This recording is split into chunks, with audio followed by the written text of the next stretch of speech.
Dear viewer, welcome to the second part of my overstretched introduction to economics.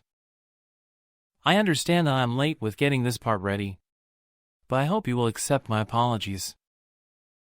After all, it's not like I'm rationing my time with you so that you don't get addicted. I can only wish that. But seriously, you see, there are days when you can feel it in your bones that nothing is going to go your way. Well, such days are having a month-long carnival on my calendar. And I have a faint feeling that someday I'm gonna make some psychotherapist rich. Still, what's worse is that none of my sparkling personalities wants to take center stage today. So, your host today is my unfiltered self. Now, if you are about to click away because you are not a CFA aspirant or my personality of the day is off-putting, here's the real deal. Just think of this video as a Netflix documentary by someone inadequately compensated, and then, you shall find that this video is adequately formulated. That proposition even rhymed, didn't that? Anyway, moving forward, let's look at the topics that we are covering, or more appropriately, uncovering. First, we look at the production possibilities frontier.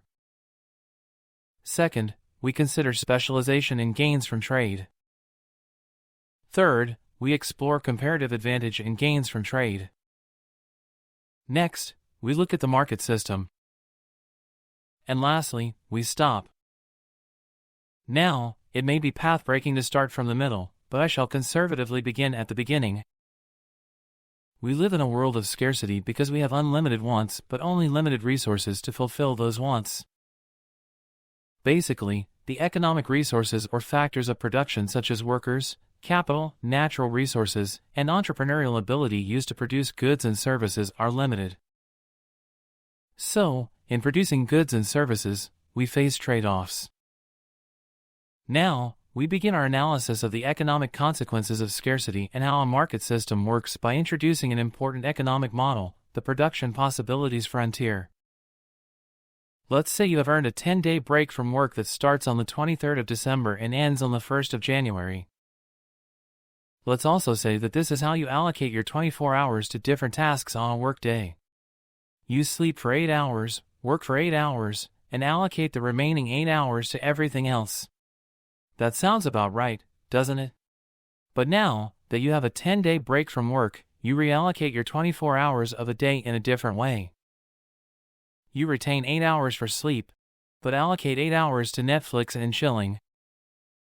And then, you allocate the remaining 8 hours to everything else. Now you realize that you have 8 hours times 10, that is, 80 hours for Netflix.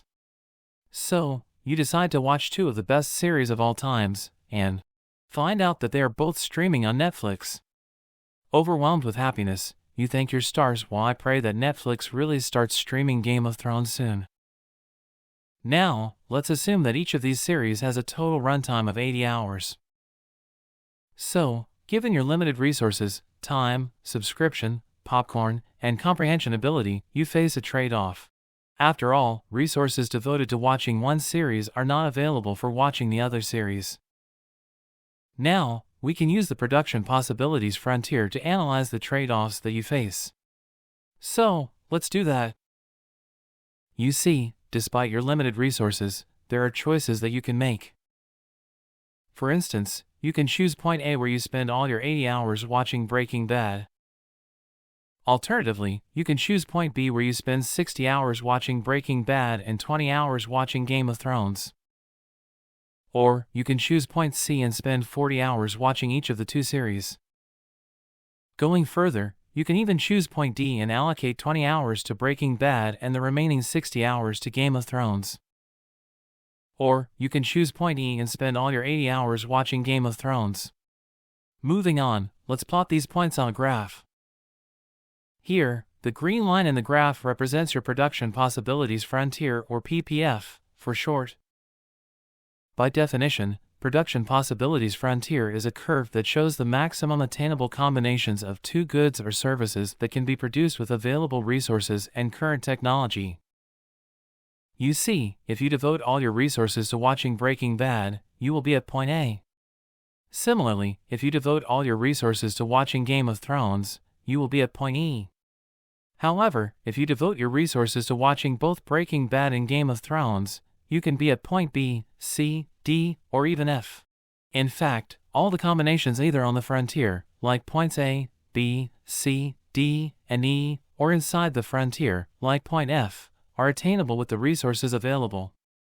What's more is that the combinations on the frontier, like points A, B, C, D, and E, are efficient because all available resources are being fully utilized, and the fewest possible resources are being used to produce a given amount of output.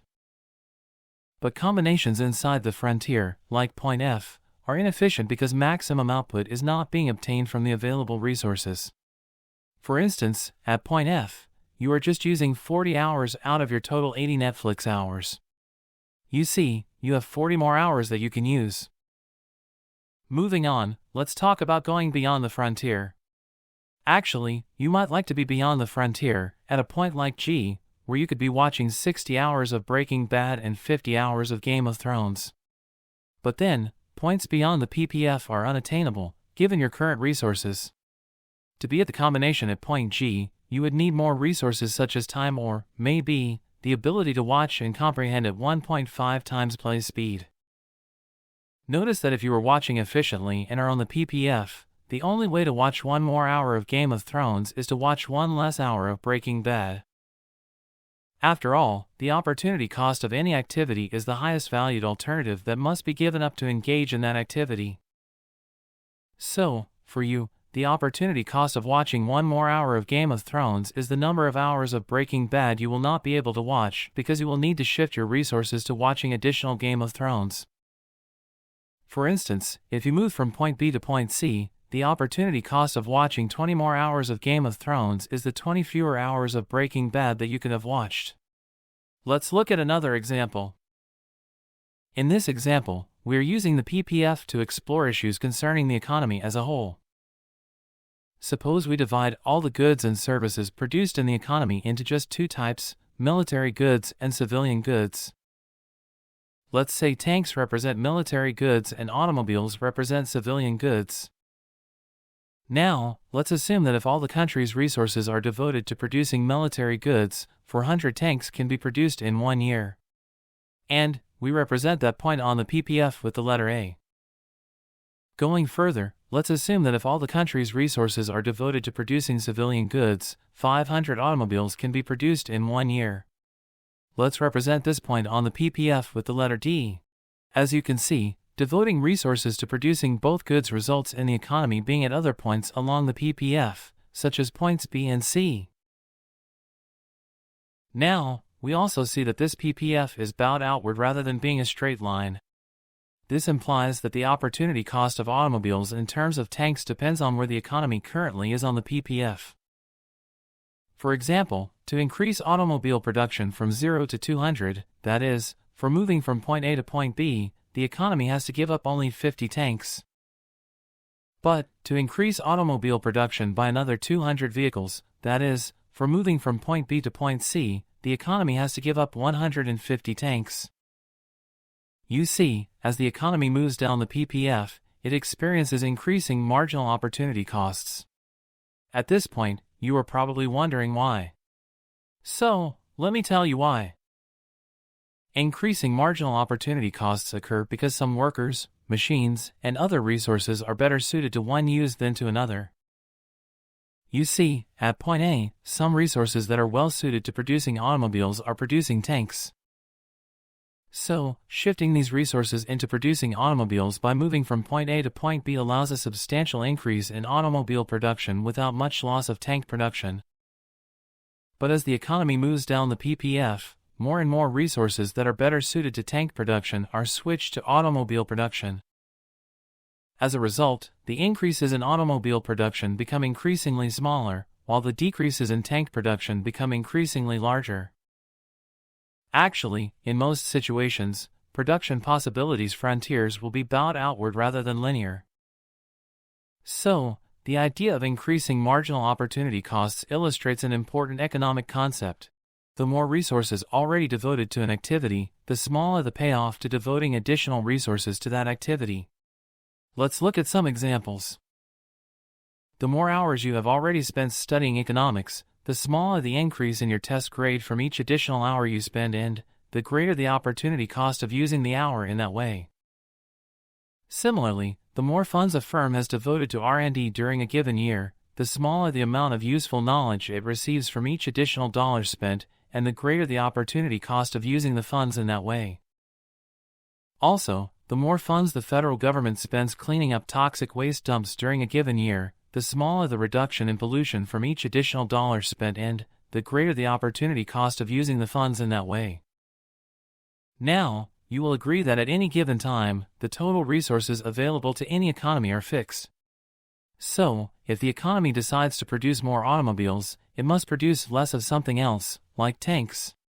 If you remember from the last video, the capital stock of an economy is the amount of machinery and other physical capital available in the economy. But then, you see, over time, the resources available to an economy may increase because the labor force and the capital stock may increase. Now, the thing is that, when the amount of resources increases, the economy's PPF shifts outward, making it possible to produce both more automobiles and more tanks. You can see in the figure that as more economic resources become available, the economy can move from point A to point B, producing more tanks and more automobiles. This is just like you getting more resources on your 10-day break from work, so that you are able to watch more of both Breaking Bad and Game of Thrones. Similarly, technological change makes it possible to produce more goods with the same number of workers and the same amount of machinery, which also shifts the PPF outward. In your case, technological change may be the ability to play both your shows at more than 1x speed, so you are able to watch more of both Breaking Bad and Game of Thrones. However, in the case of the economy, you must note that technological change need not affect all sectors equally. So, it may happen that the automobile industry is able to produce more with the same amount of resources while the tank industry is not able to do the same. This would mean that technological change affected the automobile industry and not the tank industry. Nevertheless, a technological leap for any industry shifts the economy's PPF outward. So, you can see in the figure that technological change in the automobile industry increases the quantity of automobiles workers can produce per year while leaving unchanged the quantity of tanks they can produce. Now is a good time to throw in the definition of economic growth. You see, economic growth is the ability of the economy to increase the production of goods and services. So, outward shifts in the PPF represent economic growth because they allow the economy to increase the production of goods and services, which ultimately raises the standard of living. Moving on, let's explore specialization and gains from trade. By now, you probably understand that markets are fundamentally about trade, which is the act of buying and selling. Sometimes, we trade directly, as when children trade one baseball card for another baseball card. But often, we trade indirectly. We sell our labor services for money, and then we use the money earned to buy goods and services.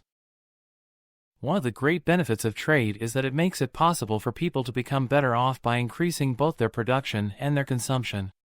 Now, this part, that is, specialization and gains from trade, has 3 subparts. In the first subpart, we consider what happens when you have only apple trees and your neighbor has only cherry trees. In the second subpart, we consider what happens when there are apple and cherry trees growing on both your and your neighbor's properties.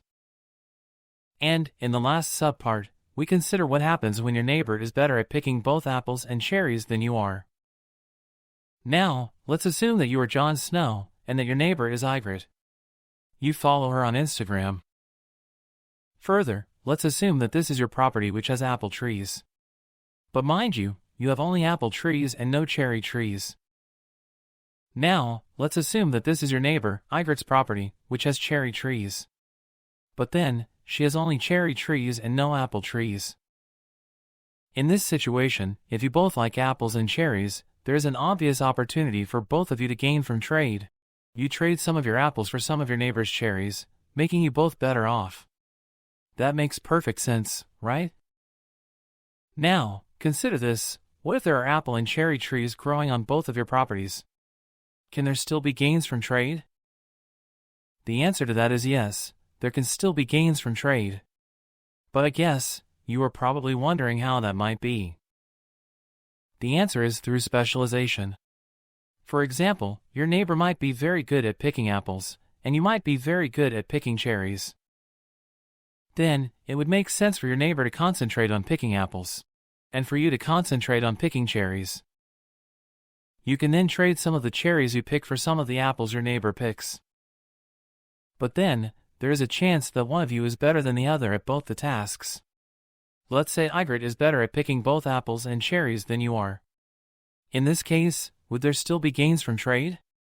The answer is actually yes. So, let's see how that might be.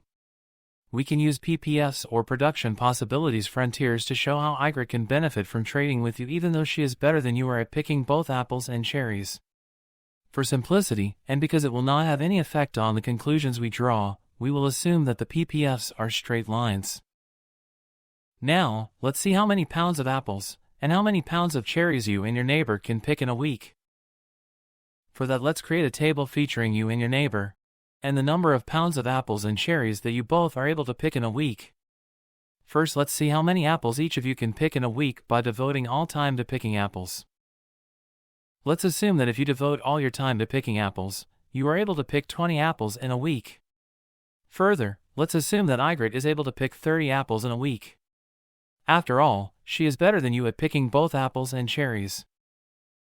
Now, let's consider the number of pounds of cherries that you and Igrit are able to pick in a week if you both devoted all your time to picking cherries. Let's say, you are able to pick 20 pounds of cherries in a week, and Igrit is able to pick 60 pounds of cherries in a week. The PPF in the figure shows how many pounds of apples and cherries you can pick in a week. If you picked only apples, you would pick 20 pounds. And, if you picked only cherries, you would pick 20 pounds. Let's say you choose to be at point A on your PPF. So, you pick 8 pounds of apples and 12 pounds of cherries in a week. Now, if you do not trade with Igrit, your production and consumption in a week would be 8 pounds of apples and 12 pounds of cherries. Moving on, let's consider the PPF for Igrit. Since she can pick 30 pounds of apples in a week or 60 pounds of cherries in a week, her PPF is as shown. Let's say Igrit chooses to be at point C on her PPF. So, her production and consumption without trade is 9 pounds of apples and 42 pounds of cherries. As is obvious, she is better off than you. She has more apples and more cherries. Now, the question is, can she still gain from trading with you? Let's find out. Let's say Igrit proposes to trade you 15 pounds of her cherries for 10 pounds of your apples. So, you decide to specialize in picking apples and Igrit decides to specialize in picking cherries.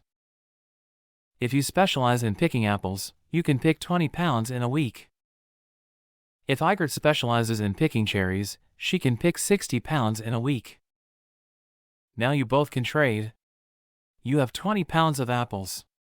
You give 10 pounds of apples to Igrit in return for 15 pounds of cherries.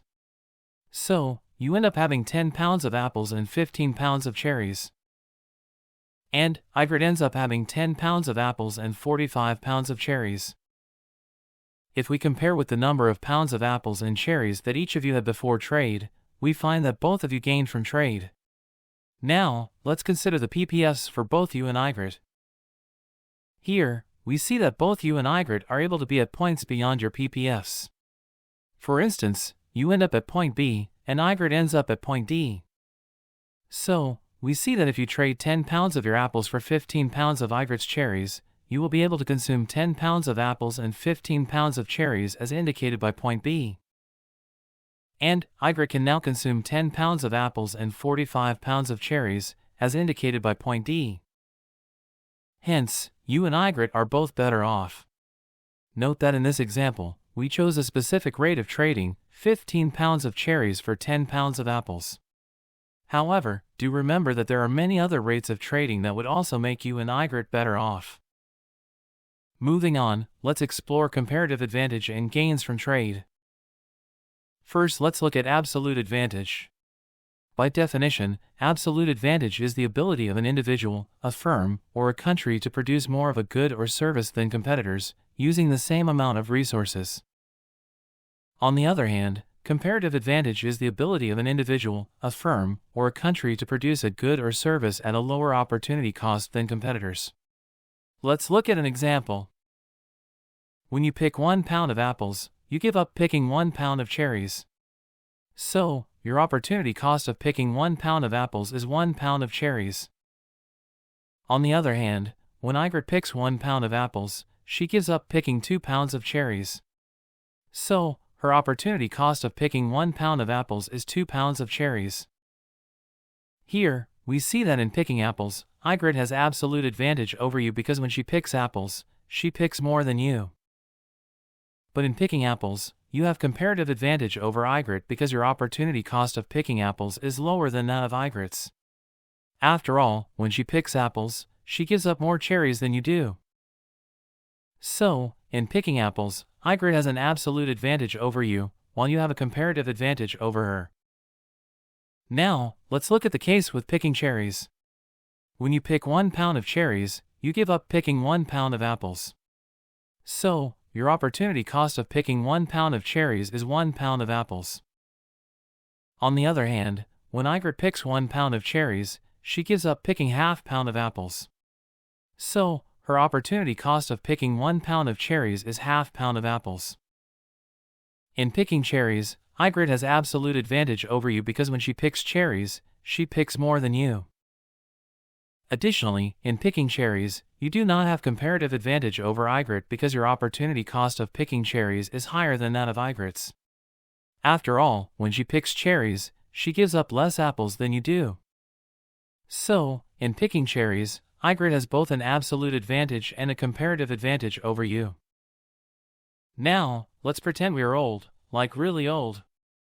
So, in the spirit of being old, I will reiterate what absolute advantage is and what comparative advantage is, and you act like you really need this recap. Absolute advantage is the ability of an individual, a firm, or a country to produce more of a good or service than competitors, using the same amount of resources. For example, Igrit has an absolute advantage over you in both picking apples and picking cherries because she can pick more apples or cherries than you can in the same amount of time. Now, let's assume that I am depressed and you are not, and we both get drunk. In that case, I will have an absolute advantage over you in ranting about my existential crisis.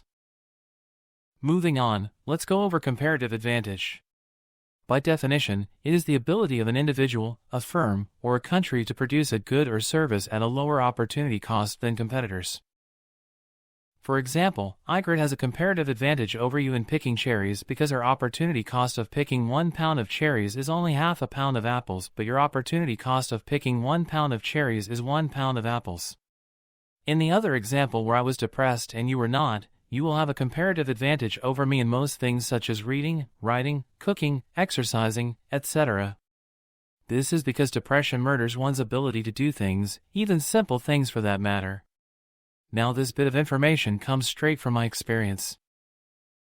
Anyway, moving on, let's look at the basis for trade.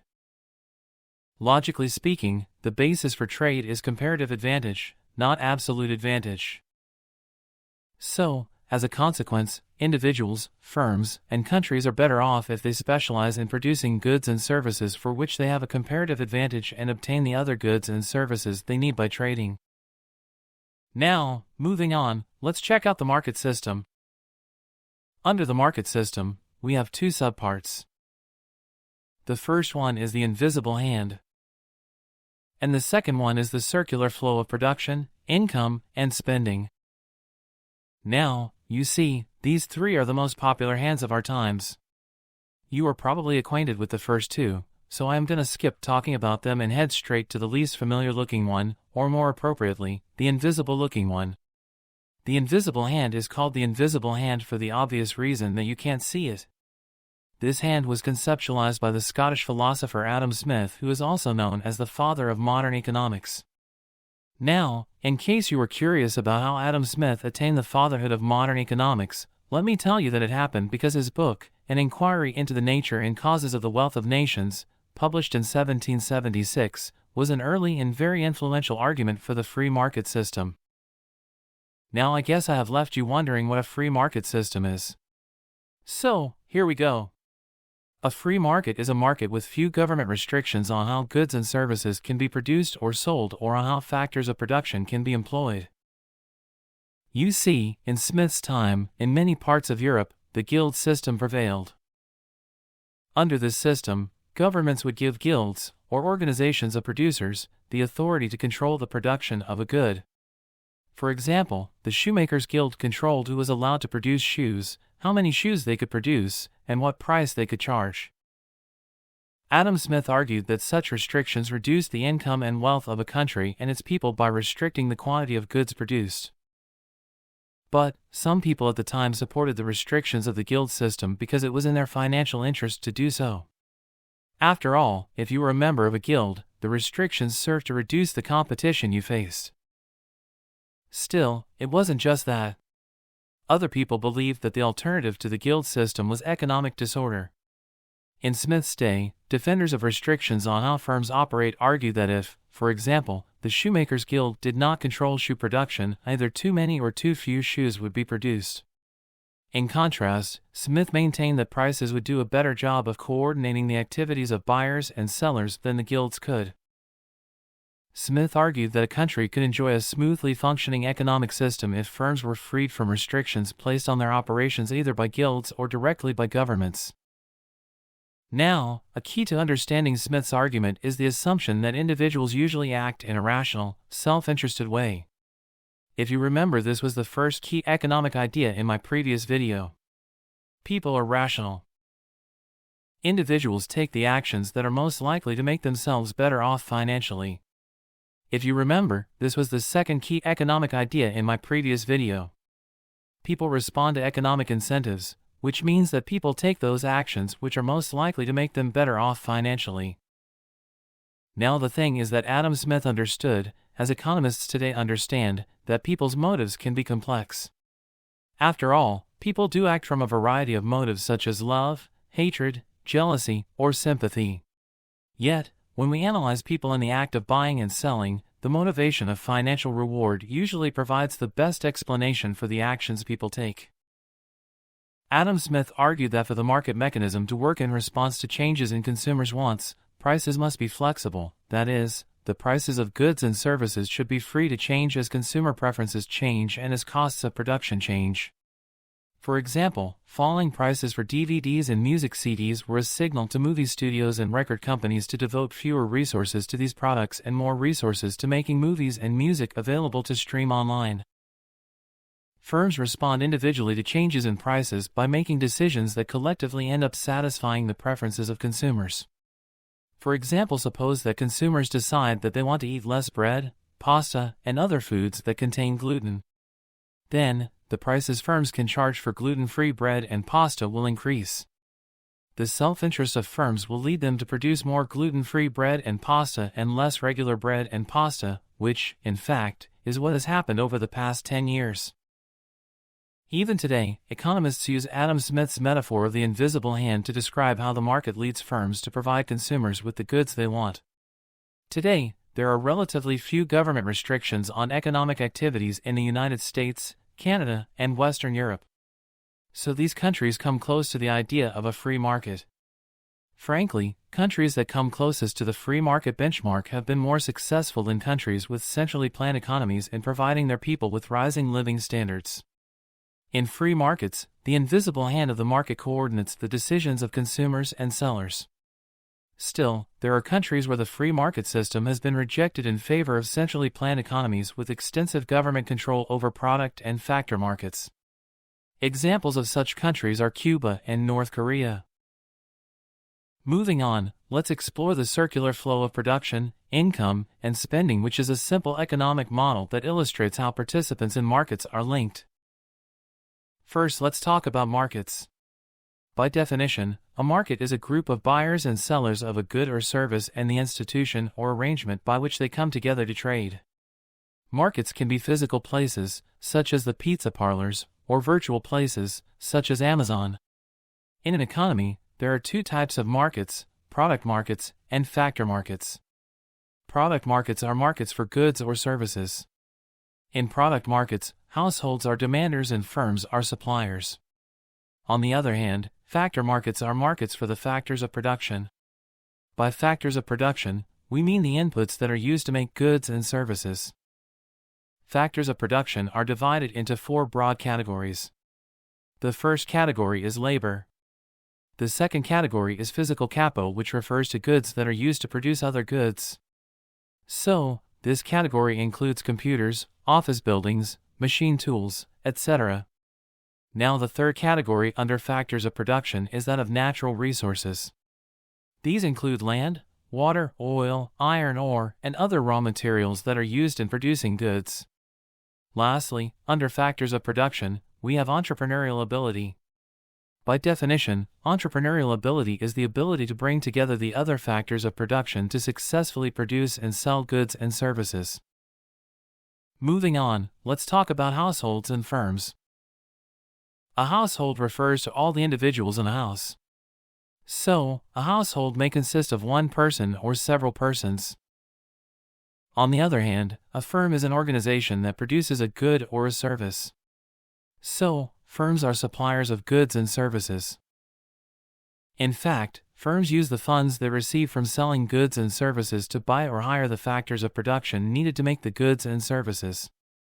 Now, the factors of production employed by firms to make goods and services are supplied by households. In fact, households use the income they receive from selling the factors of production to purchase the goods and services supplied by firms.